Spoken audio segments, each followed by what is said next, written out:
పశ్చిమ గోదావరి జిల్లా Narsapuram market యార్డ్ను MLA బొమ్మిడి నాయకర్ సందర్శించారు. మార్కెట్ ప్రాంగణంలో ఉన్న గోడౌన్లను పరిశీలించి ఏటా కమిటీకి వస్తున్న ఆదాయంపై ఆరా తీశారు.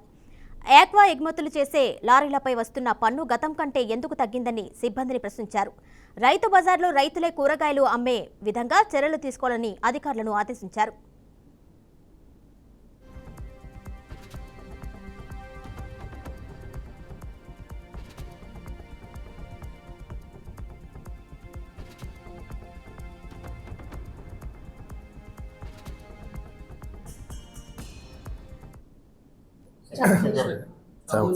చాముండేశ్వర్ స్పెషల్ గ్రేడ్ సెక్రటరీ గారు చాముండేశ్వర్ మేడం గారు కూడా ఇక్కడికి వచ్చారు పొద్దున్నే. అంటే ఇక్కడ ఎమ్మెల్యేకి అవకాశం, నర్సాపురం మీద ప్రజలందరూ కూడా అవకాశం కల్పించడం. మనం 2 రోజుల కిందటే కూడా మేము ప్రమాణ స్వీకారం చేసి వచ్చాను ఇక్కడి నుంచి, విజయవాడ నుంచి. మరి వచ్చిన తర్వాత కూడా మరి ప్రభుత్వం ద్వారా మరి మార్కెటింగ్ యార్డ్ గోడౌన్స్లో ఏం జరుగుతుంది ఏంటన్నది తెలుసుకోవడం కూడా మేమందరూ కూడా విజిట్ చేయడానికి ఇక్కడికి